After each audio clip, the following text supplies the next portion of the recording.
There are stories from the American South that were never printed in newspapers, not because they were unbelievable, but because the people who lived them understood something outsiders never would, that the land remembers everything, every kindness, every cruelty, every debt left unpaid. This is one of those stories. It begins in the years after the Civil War, when the soil of Louisiana was still dark with ash, and the air carried the smell of burned cotton. The world was rebuilding, but not all wounds were visible. Some didn't bleed, some didn't scar. Some, according to the few who whispered about this case, simply went underground, waiting for the right conditions to rise again. The case that survived in fragments, in half-burned courthouse ledgers and ledgers scribbled by hands that trembled, involved a family that called themselves the Boudros. The documents describe them as a lineage, but not the way we understand family.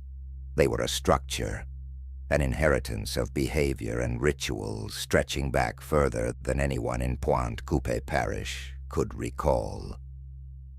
They owned land near a stretch of water locals would not fish from, a place they called the Blackwater Run, not because of how it looked, but because of what they believed had happened there generations earlier. A tragedy, a burial, a revenge no one dared put into words. Some families passed down heirlooms. The Boudros passed down silence.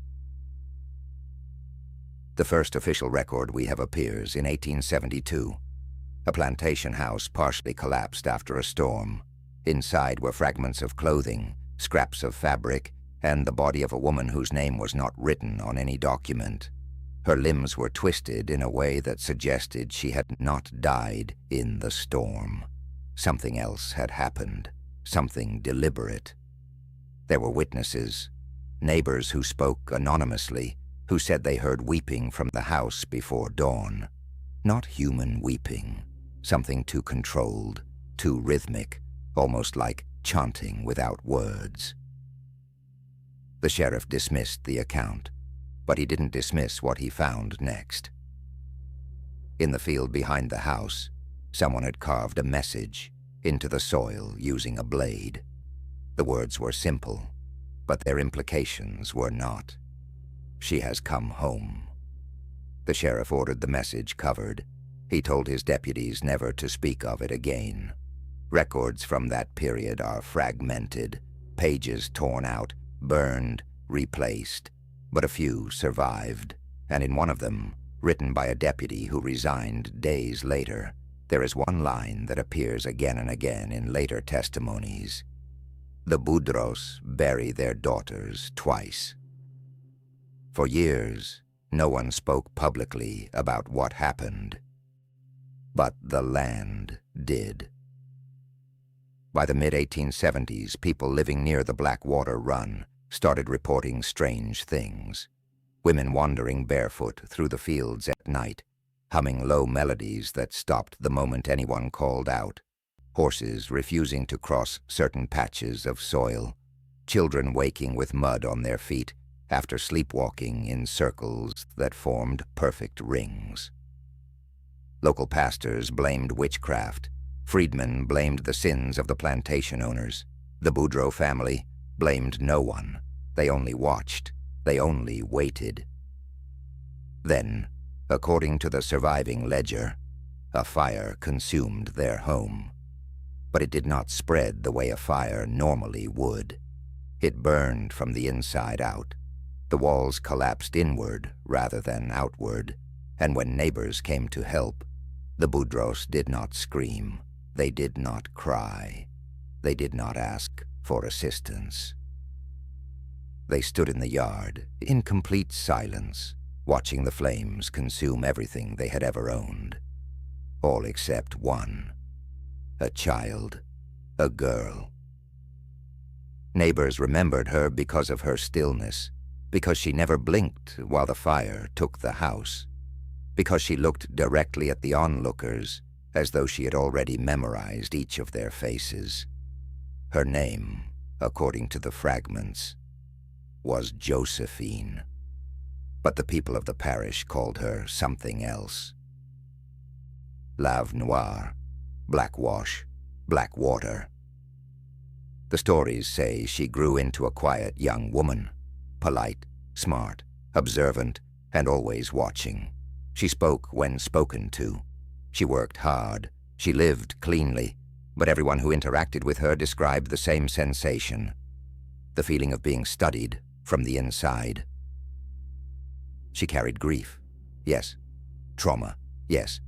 But something else, something cold and coiled and patient beneath her ribs. The first man who raised a hand to her disappeared within a week. His body was found days later in a cypress swamp, eyes open, mouth filled with mud, as though the earth itself had pulled him under. Another man who insulted her family collapsed in the fields without explanation. His heart had stopped, but his face was frozen in an expression of terror, like someone had whispered something to him that his mind could not hold.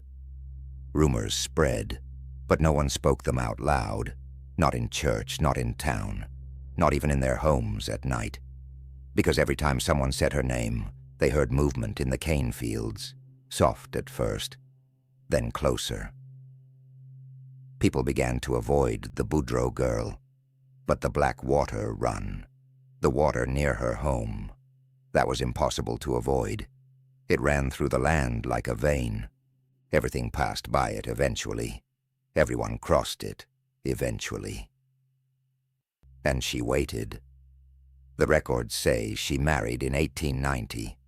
They say her husband was a man of good standing, respected by the parish. They say he died suddenly.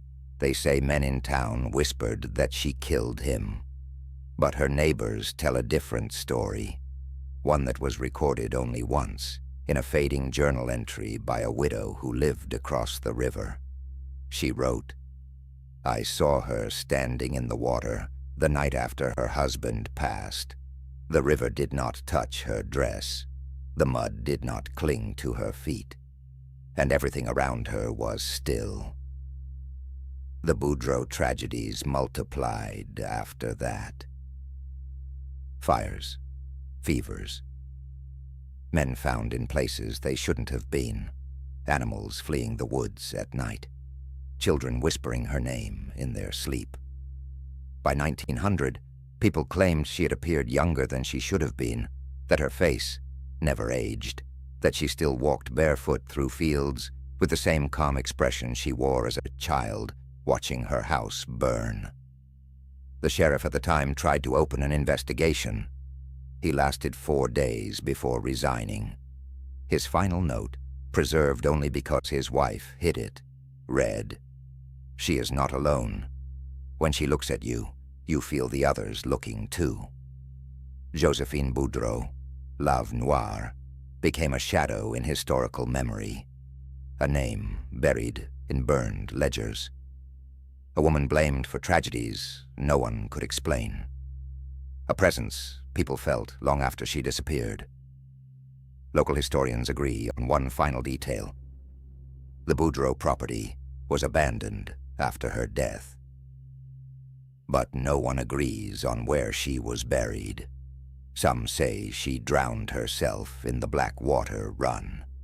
Some say her body was taken by her family. Some say she simply walked into the woods and never returned. But one entry, one final handwritten sentence from a man who claimed he saw her the night she vanished, suggests something else entirely. He wrote, "She stepped into the river, and the river swallowed its own." The parish never recovered. The fields never healed. And years later, the sightings began. Women standing in the shallows of moonlit water, faces pale, eyes unblinking, watching from the dark. And in every account, one detail never changes. They're always barefoot, and the mud never touches them. They say every haunting begins with a moment where someone chose not to act. Before the river started taking men, before the humming returned, before people began seeing a woman who should have been dead for decades, there was a night in 1868 that most of the parish tried very hard to forget, the kind of night that leaves a mark on the land itself. Back then, the war was over on paper, but not in truth. The uniforms had changed, the flags had changed, the laws had changed, but the men in charge had not. Plantation owners who had once bought and sold people now signed loan contracts instead. The same hands that had held whips now held gavels, pens, and ledgers. On the surface, St. Martin Parish looked like it was rebuilding. Freed people walked roads they were once whipped for using. Some rented plots, some saved to buy land, some lined up to register to vote under the watchful eye of federal troops. On Sundays, the same church bells rang for white and black congregations at different hours, as if even God had agreed to separate schedules. Underneath that, something else moved. Men who'd lost the war on battlefields, organized in parlors, hotel back rooms, and courthouse offices. They called themselves respectable names: committees, councils, clubs. Everyone knew what they really were. They were the continuation of the same power that had ruled before, only now they wore suits instead of uniforms. They had another name, too, the kind they didn't write down, a local chapter of a group that had already learned how to burn cabins, disappear witnesses, and make an entire county afraid to speak out loud. The sheriff met with them. So did the local judge. So did the banker. So did the man who signed off on medical reports that changed murder into accident with a stroke of a pen. Together they designed a system where the law was a costume they put on and took off when convenient. And in the middle of all of that, there was a woman named Sarah. Sarah Boudreau had been born enslaved and lived long enough to be told she was free. Freedom, for her, looked like a one-room house near the edge of the swamp, a husband who walked 2 hours to work each day, and a small daughter who watched everything with wide, careful eyes. Sarah believed in paper, freedom papers, land deeds, labor contracts. She believed that words written in ink could protect her from the men who still looked at her like property. When her husband was attacked one night by riders in dark coats and pale masks, when they beat him in front of his child and set fire to their house, she did what the government had told her to do. She went to the authorities. She testified. She stood in a federal courtroom in Baton Rouge, hands shaking, and pointed at the men who had led the riders. She described the sound of their voices, the way one of them laughed, the way another called her husband boy while tying a rope around his wrists. She spoke into the record, trusting that the record would hold. The doctor testified, too. He said her husband hadn't died from the beating at all. He said it was a heart condition, complications, pre-existing weakness, not the boots, not the fists, not the fire. The judge believed the doctor. The men walked free. On the way out of the courthouse, one of them touched the brim of his hat and smiled at Sarah in a way that told her everything she needed to know. The law was not blind. It was looking directly at her and choosing not to see. She went home to what was left of her house. She lay awake, listening to the swamp breathe around her. She watched her daughter sleep with her hands clenched into fists against her small chest, as if she knew even in dreams that something in the world wanted to take everything from her. 3 months later, Sarah's throat was cut in a rented room in New Orleans. The report said robbery. Nothing had been stolen. Her daughter was 12. That's where the official story ends, with a dead woman, a closed case, and a girl who vanished into the chaos of reconstruction. The unofficial story, the one carried through sermons, kitchen whispers, and front porch evenings, goes further. It says that the girl did not break under the weight of what she'd seen. It says she learned from it. It says she watched the way men moved in courtrooms, the way doctors' signatures erased bruises, the way bankers decided who stayed on their land and who starved. And it says she made a decision that night, in the ashes of her mother's second burned home. If justice would not come through the law, she would find another path. The first step in that path was disappearance. People remembered a quiet girl who left the parish, who boarded a riverboat with nothing but a bundle of clothes and a small locket containing her mother's name, written in careful script. They assumed she went north or west, or simply disappeared into the labor camps and boarding houses like so many others. They didn't consider another option, that she came back. Not as a child, not as a victim, but as a woman with a new name, a carefully chosen accent, and a wardrobe designed to pass in the spaces that had once been barred to her. Years later, in the 1870s, a Creole widow arrived in the parish, elegant and restrained, renting a room in the hotel where the men who'd built her mother's coffin now met to plan elections and intimidations. She walked with the kind of dignity that made people move out of her way without quite knowing why. She said she was there to buy land. She said she was there for peace and health. She said she was there to escape the fever and filth of the city. She never said she was there to count debts. And the men never asked. They were too busy watching the way the candlelight caught the curve of her throat, the way her French sounded when she said their names, the way she listened to them brag about their losses in the war and their quiet victories since. People remembered that she did not behave like a typical widow. She did not weep openly. She did not cling to religious platitudes. She did not seek other women's company. She moved like someone with a schedule, someone measuring time.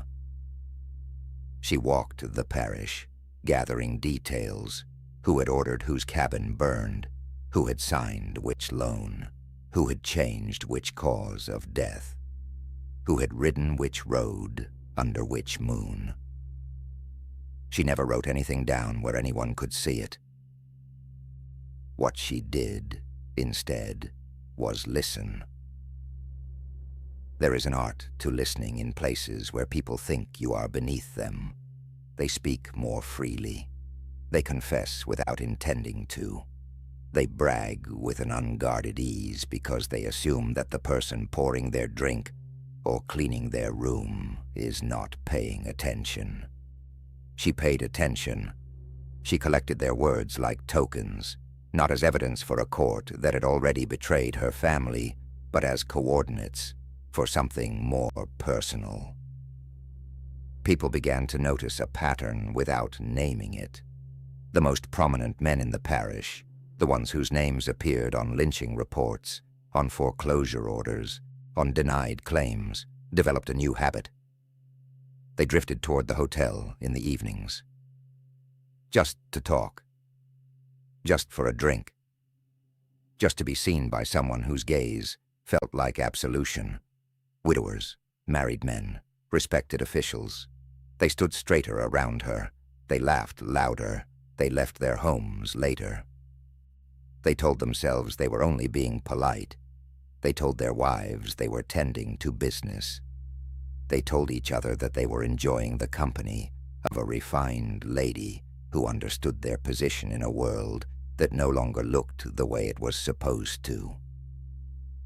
No one said the obvious, that they were opening their doors, their schedules, and eventually their homes to a stranger whose past none of them could verify. In rooms with thick curtains and locked doors, they let their guard down. They confessed frustrations, bragged about things that never made it into newspapers, described nights where lessons had to be taught and examples made. They talked about raids. They talked about fires. They talked about a woman who had testified in Baton Rouge and been taken care of. They never noticed the way their hostess's expression changed when they mentioned those details. For a moment, behind the polite smile, something colder flickered. Recognition, not of them, of the pattern. The first man died on a night so hot the air felt like water. His wife found him in their bed at dawn, throat opened in a single, clean cut.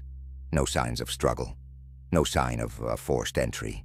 The doctor called it a precise attack by an unknown intruder. Servants noticed another detail. 2 wine glasses, one still half full. The sheets, disturbed in ways that suggested intimacy, not violence, had come first. They knew better than to mention that to the sheriff. In the quarters at the edge of the plantation, the story that traveled was different. It mentioned a woman. It mentioned her scent, lavender and something metallic beneath it. It mentioned the way he'd been seen riding into town more often since the widow arrived. It mentioned that his throat had been cut in a way that looked familiar. Like the way Sarah's had been. People began to use a name for the widow that would never appear in any official record, a name that carried both fear and a grim kind of satisfaction. La Veuve Noire.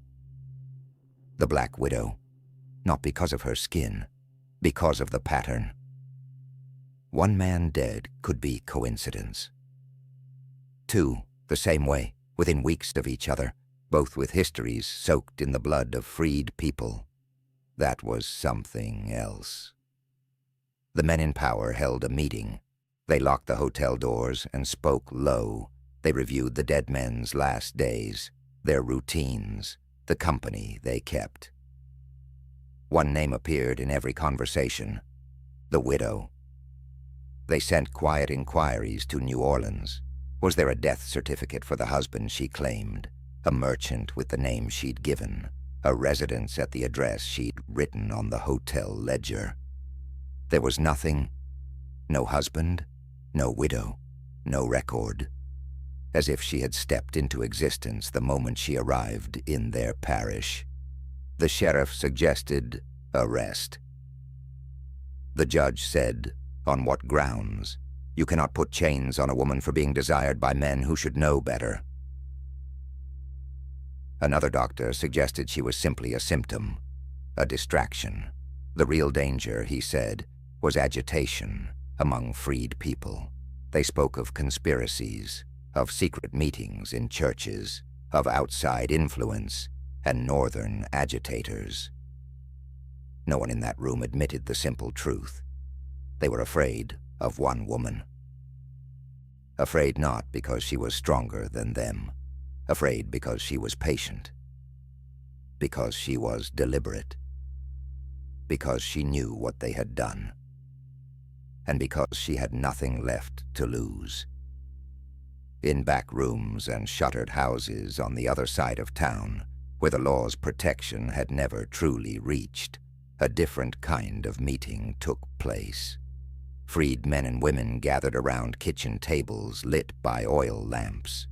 They said the widow was not alone. They said she moved with their knowledge, if not their command.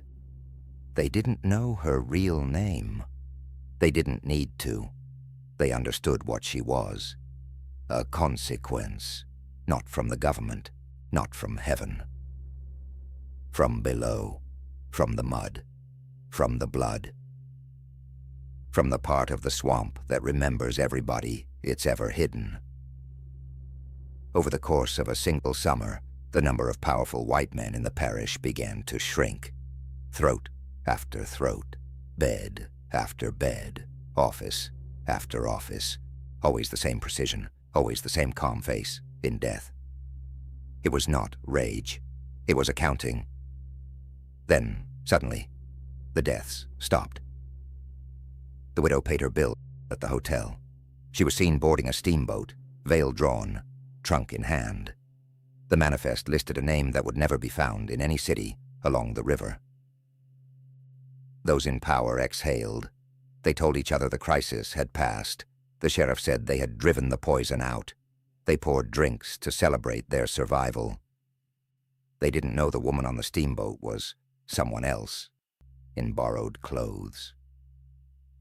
They didn't know the real Josephine had already slipped into the Black Quarter, behind the church, where no deputy would ever think to look. They didn't know she sat in a small house, surrounded by people who had lost brothers, fathers, and children to the same men now congratulating themselves. They didn't know she was still hunting. What matters for us is this. Before Josephine ever came back as an old rumor walking along the riverbank, before men started turning up with drowning expressions and empty lungs, the parish had done something very specific. It had created her. It had taken a girl's mother. It had taken her home. It had taken her belief in law and replaced it with a lesson. No one is coming. So she came instead. And when her work here was interrupted, when deals were made, when confessions were signed, when she was forced to leave the state to prevent a war, something stayed behind. Something in the soil, something in the water, something in the unfinished part of her grief that never found a resting place. Decades later, when men began disappearing again, they weren't being killed by a stranger. They were being pulled into a story that had never properly ended. Because when injustice is buried poorly, it doesn't decompose. It ferments. It waits. And sometimes it chooses a shape people already recognize. A woman in black. A voice in the cypress trees. A figure on the riverbank whose eyes haven't changed in 50 years. A parish doesn't get to choose what form its guilt comes back in. It only gets to decide how long it will pretend not to see her. When the widow boarded the steamboat, the men of the parish told themselves a story they needed to believe. They said she was gone. They said the danger had passed. They said the killings were over. They said the river would go silent again. But the river never goes silent. And the swamp never forgets the weight of a body. For a few years, life settled into a fragile routine. The men who remained walked with straighter backs. They told their wives the worst was behind them. They told their sons that order had been restored. But order restored on top of unburied truth is not order. It is pressure. Pressure the land absorbs only for so long. A new generation came of age. People who had never known Sarah Boudreau, never lived through the trial in Baton Rouge, never seen the marshes lit by burning cabins, but they knew the stories. Stories kept alive not in print, but in the way elders spoke certain names with tightened throats. And in those stories, Josephine was not a woman. She was a shape, a shadow, a presence that belonged more to the swamp than to human history. Parents said she walked between cypress knees where the water was deepest. Children said she drifted above the ground, her feet not disturbing the mud. Hunters said she was always seen out of the corner of the eye, never straight on. But one detail held through every version. She did not age. Those who remembered her from the 1870s swore the woman seen in the 1880s looked exactly the same. Same braided hair, same stiff posture, same skin pale in the moonlight. And when asked how that was possible, most people refused to continue the conversation. The mind protects itself from the things it cannot explain. But not everyone turned away. There was a man named Calhoun Mercer, a schoolteacher from 3 parishes over, young, educated, ambitious, addicted to the idea of bringing literacy and order to a territory that, in his words, still clung to superstition like a second skin. He arrived in 1884 with a trunk full of books, and the certainty that the stories about Josephine were nothing more than folklore clung to by a population shaped by trauma. His arrogance was familiar. Most men who underestimate the land around them leave no record. Calhoun viewed Josephine as an opportunity, a local legend, a mystery to be documented, a case study for the northern newspapers he hoped would print his findings. People warned him not to look for her. He interpreted the warning as fear. He interpreted the fear as ignorance. He interpreted the ignorance as his chance to make a name for himself. He kept a journal. Parts of it survived. The earliest entries begin with confidence. Day 1. The stories vary in detail but not in structure. A vengeful spirit, a widow, a woman wronged, a phantom in the cypress groves, a classic southern haunting, rich with symbolism but lacking rational basis. Day 5. Locals refuse to speak her name. Irrational. Superstition persists despite decades of progress. He took long walks at dusk, noting the way the fog moved along the river. He drew sketches of the places where bodies had been found a decade earlier. He mapped footpaths used by sugarcane workers. He asked questions the parish did not want asked. And at night, he heard humming. 3 notes, always 3. Soft, steady, calling from somewhere past the tree line. Calhoun described the sound as a woman's voice, distant but distinct. He assumed someone was performing a ritual. He assumed someone wanted to scare him. He did not assume the sound was following him. Day 9. Found bare footprints in the mud. Small. A woman's. No tracks leading to or from them. Impossible. Day 11. A girl selling bread claimed she saw a woman watching me from the trees. Long black dress. Pale face. Described her in detail, matching the widow who supposedly lived here 20 years ago. That is obviously untrue. The mind of an investigator bends before it breaks. Calhoun tried to rationalize everything he saw. The footprints were animal tracks, distorted by water.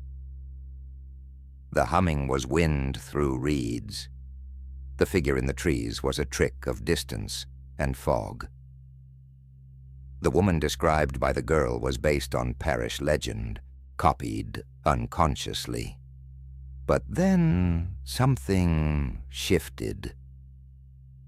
One night he returned to his boarding room and found it colder than it should have been. The lamp flickered, although there was no draft. His journal lay open, although he had closed it that morning. Someone had written a phrase at the bottom of the page. "You are asking the wrong questions." The ink was still wet. Calhoun confronted the innkeeper. The innkeeper swore no one had entered the room. The innkeeper refused to go upstairs again. The fear spreading in the parish was not fear of a ghost. It was recognition. Recognition of patterns returning, patterns older than Josephine herself. Patterns that had first taken shape in the years after her mother's death. patterns the parish had buried but not destroyed. Calhoun began asking better questions. He traveled to New Orleans for records. He interviewed midwives who remembered names no one else spoke aloud. He visited cemeteries where moss had overtaken the stones.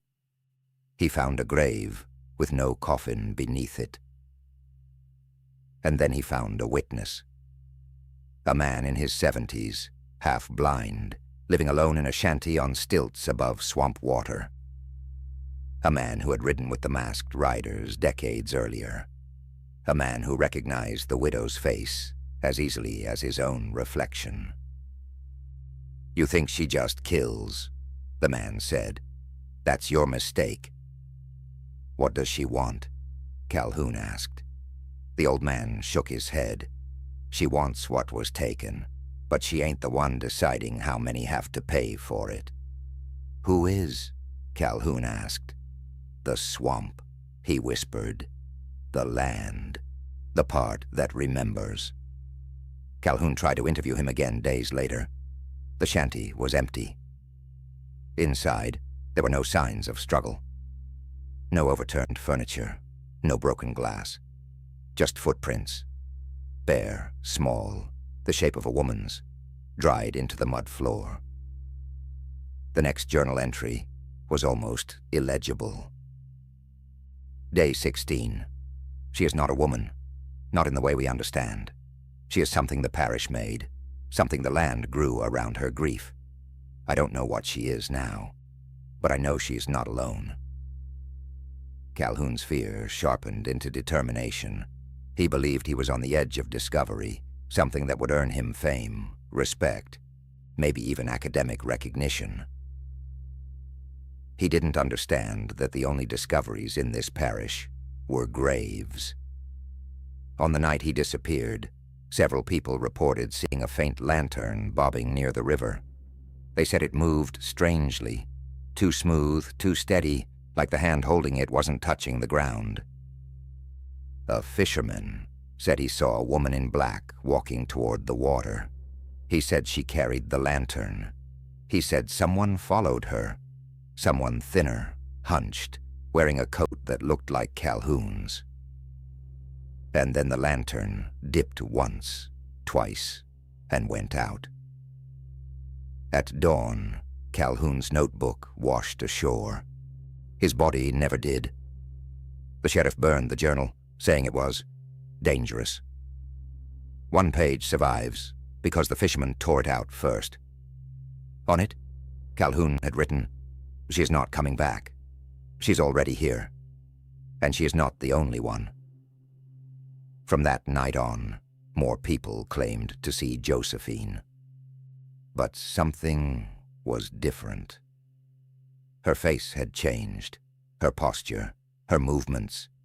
She looked less like a woman, more like the outline of one, a shape made of memory, not flesh, a continuation, not a return.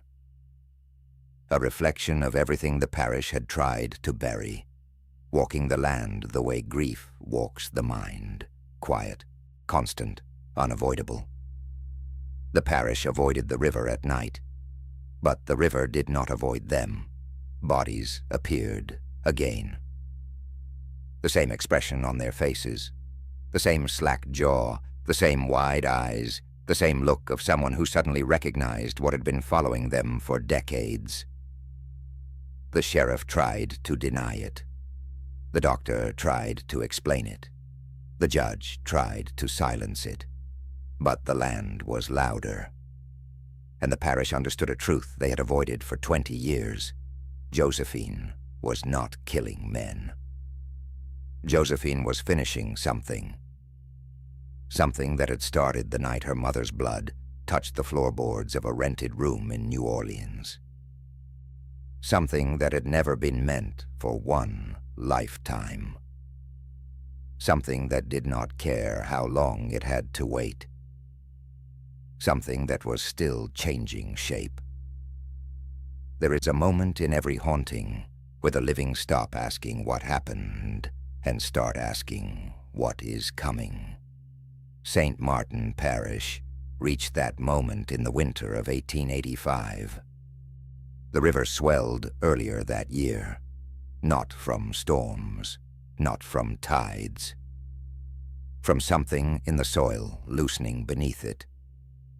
Hunters described seeing ripples move against the current at night. Fishermen said lanterns flickered whenever fog moved across the water. Farmers found their livestock facing the same direction at dawn, eyes fixed on the swamp as though listening to something beyond human hearing. People locked their doors. But locks mean nothing to things that do not enter in the first place. The parish's most powerful men, the ones whose lineages traced back to the plantations, began to feel watched, not by a person, not by a figure in the woods, but by the land itself. Some reported waking in the night and finding their homes colder than the outside air. Some dreamed of standing in water up to their necks, unable to see the sky. Some claimed to hear footsteps in the hallway, soft and wet, even though the floors remained dry. One man, a former organizer of raids in the valley, awoke to find his boots filled with mud. Another found footprints on his kitchen table. Another found a single braid of dark hair beneath his pillow.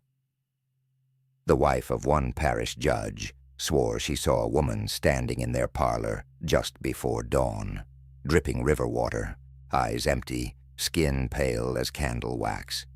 She watched the figure walk toward her, step by step, until her vision blurred and the shape dissolved into mist. The judge dismissed her as hysterical. 2 weeks later, he was found near the riverbank. Eyes wide, mouth slack. No wounds. Recognition carved into his final expression. The parish stopped pretending it didn't know what was happening. But by then, Josephine had already changed. She no longer appeared as a single figure. She appeared as a possibility seen in reflections, felt in pressure changes, heard only when someone thought they were alone. Men claimed to see her walking where no path existed. Women claimed she whispered through the cracks in their shutters. Children who had never met her described her perfectly. The parish held a meeting, not in the courthouse, not in the hotel, not where minutes could be recorded. They met in a barn behind the church, lanterns low, doors barred. White men on one side, black men on the other. Two worlds forced into the same desperate fear. For the first time in parish history, both groups were afraid of the same thing. Whispers filled the barn. She's killing us. She's killing them. She's killing anyone connected to that night. It's vengeance. It's a curse.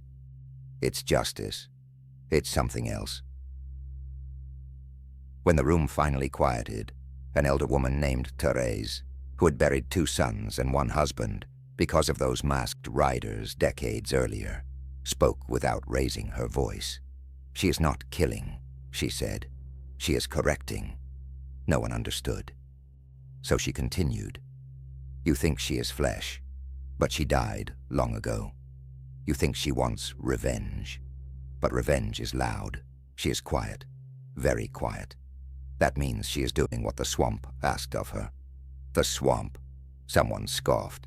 The swamp doesn't think. Therese looked at him as if he were a child. The swamp remembers. It remembers every hidden thing, every buried thing, every crime that never met justice. And us? Another man asked, trembling despite himself. What does it remember about us? Therese did not answer. She didn't have to. The barn fell silent. Because the truth was unavoidable. Some men in that room had buried people in shallow graves in those very swamps. Some had burned homes and scattered ash into the reeds. Some had dragged bodies into water to let the river swallow evidence the law refused to see. If the land remembered everything, there was nowhere left to hide. The meeting ended without a plan, not because they disagreed, but because everyone realized the same thing. You cannot stop something you created. You cannot outrun something that was never alive. You cannot kill something that is not flesh. You cannot reason with something built from grief. By the end of winter, the haunting reached its peak, when the land began to move. A conductor on the evening train reported seeing the cypress trees swaying though there was no wind. A fisherman claimed the river reversed direction for a few seconds. A woman walking home from church swore she felt hands pushing her off the road, though no one was there. Lights flickered in every home near the water. Dogs would not leave porches. Birds fell silent. The ground, people said, felt soft. Not from rain, from something breathing beneath it. A man plowing a field described his horse freezing mid-step, staring at a point in the swamp. When the man looked, he saw nothing. When he blinked, he saw her. Josephine. Not as the elegant widow she had once pretended to be. Not as the haunting figure seen on the riverbank. But something in between. A shape still forming, still deciding, still remembering. She stood motionless. No breeze stirred her dress. No shadow moved behind her. Her eyes were the only living thing about her. They looked like memory, heavy, unyielding, full of everything the parish had tried to bury. The man dropped the reins. The horse bolted. He stood frozen, unable to breathe, unable to blink. And then she vanished. Not faded, not walked away, vanished. Like something that was never fully in this world to begin with. That night, he began coughing up river water. He drowned in his bed before morning.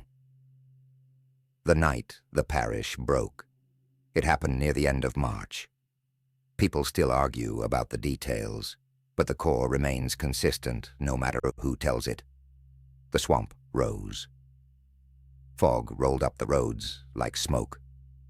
The air turned thick enough to feel. Cane fields bent in a wind that did not exist. Lights flickered across the parish. Animals hid. Children cried.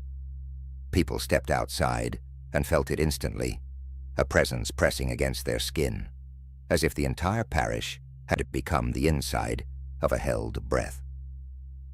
Witnesses claimed to see figures moving through the fog, tall, thin, walking too slowly to be human and too steadily to be ghosts.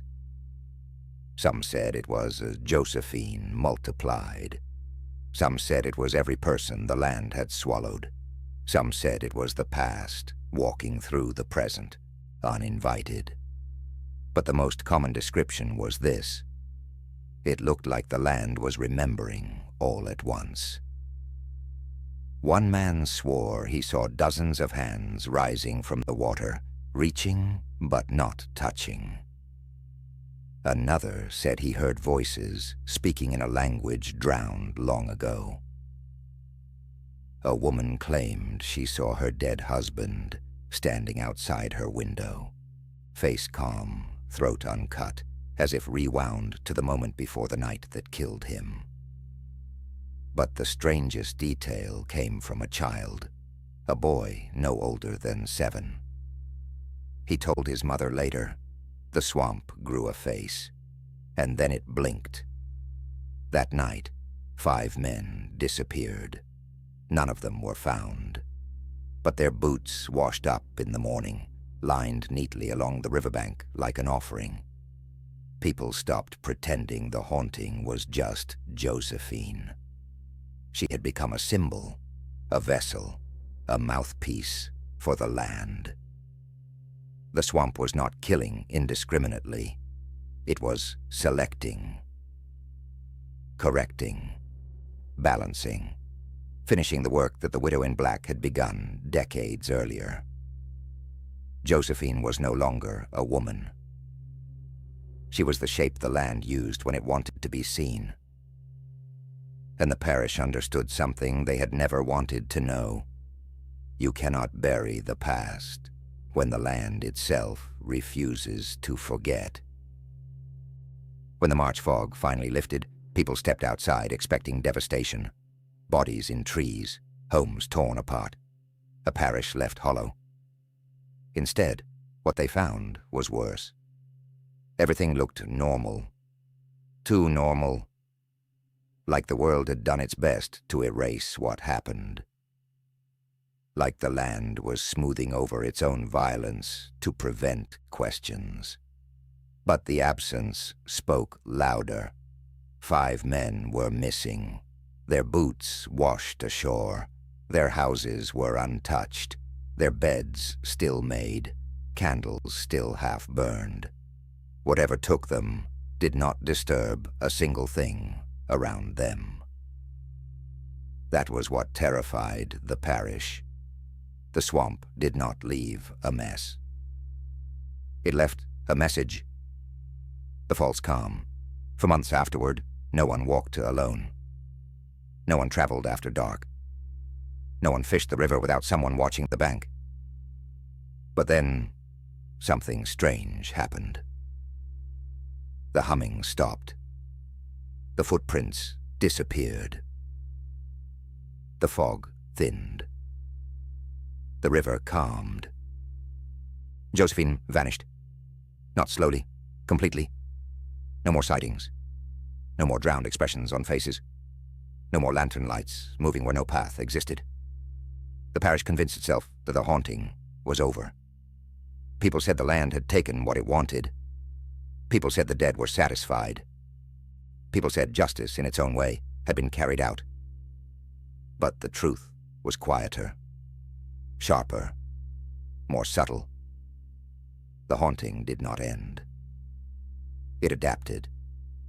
It spread into memory, where no sheriff, judge, or federal marshal could reach it. Josephine's name became one people refused to speak, not because of superstition, but because uttering it felt like knocking on a door that should stay closed. Children were taught not to wander near the river. Parents left offerings at the tree line, coins, bread, bits of ribbon. Church sermons mentioned forgiveness more often, though no one clarified whose forgiveness they were seeking. The swamp returned to its usual shape, but something about it felt changed. Not darker, more awake. The quiet years, 1886, 1920, the parish tried to forget. Time helped. New generations came. Old graves sank deeper. Histories were rewritten through silence. But silence is not forgetting. During the quiet years, the haunting surfaced only in small ways. A woman washing laundry near the river would suddenly feel someone standing behind her, but see nothing. A hunter would aim at a deer and find his hands shaking uncontrollably without knowing why. Children drawing shapes in the dirt would unknowingly replicate the same symbols carved into Sarah Boudreau's locket.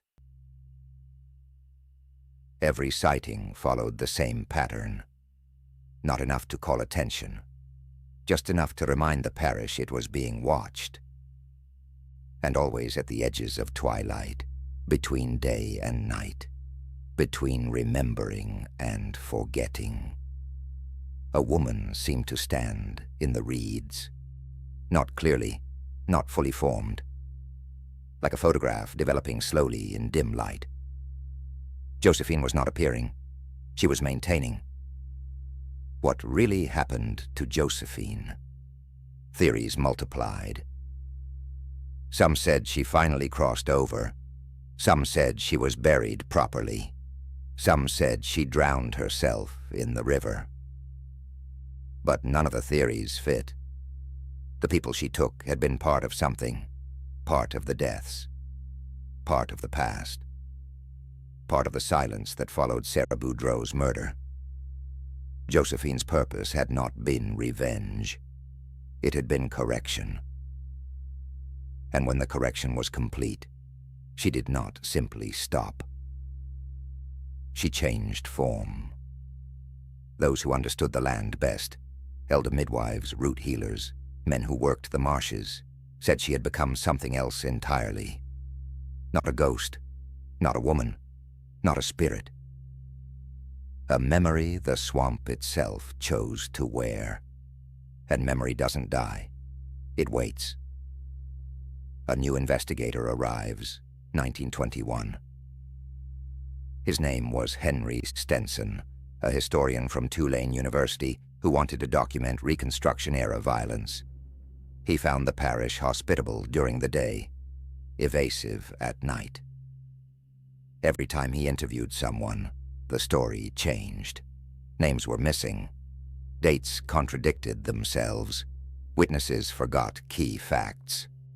He assumed it was trauma. He assumed it was shame. He did not assume the parish was protecting something. Stenson kept notes. He traced timelines. He found records burned, altered, or buried in courthouse basements.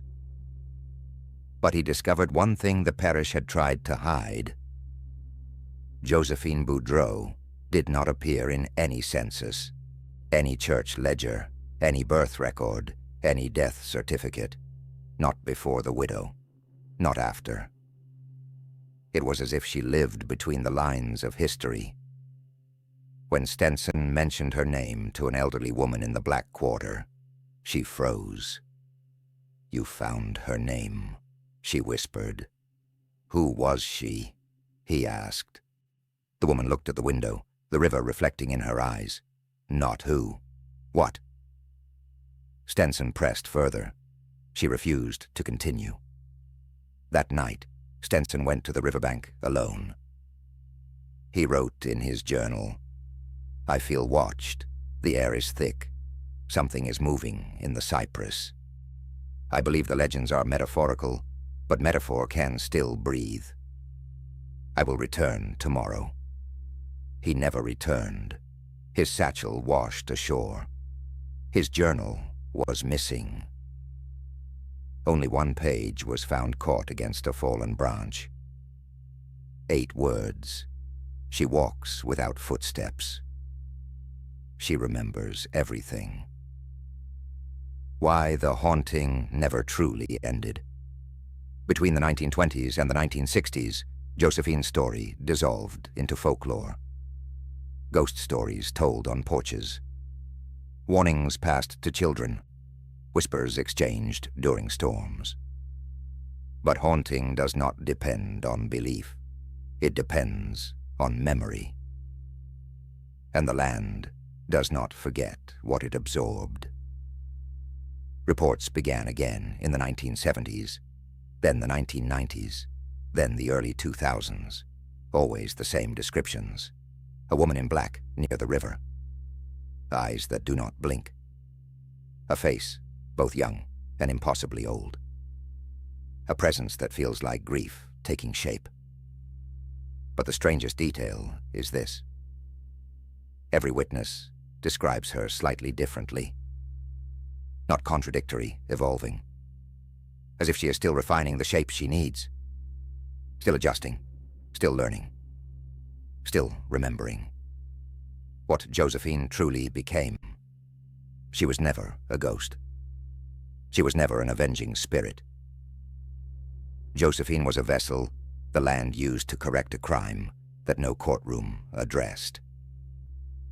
And when her body could no longer serve that purpose, the purpose remained. It attached itself to memory, to fear, to guilt, to the quiet places where truth hides. It grew, it changed. It became something the parish still sees today in the corner of its eye. Not a woman, not a shadow, not a haunting. A continuation, a pattern the land repeats whenever the past grows too heavy to carry. A reminder that justice delayed does not disappear. It waits. It watches. It selects. And every generation must face it. Not because Josephine is coming back, but because she never left. And if you ever find yourself near the edge of a Louisiana river at dusk, and you hear humming 3 notes, soft and steady, don't look toward the sound. Because if you see her standing there, you won't see a woman. You'll see the shape of everything the land refused to forget. And once you see that shape, it will see you too.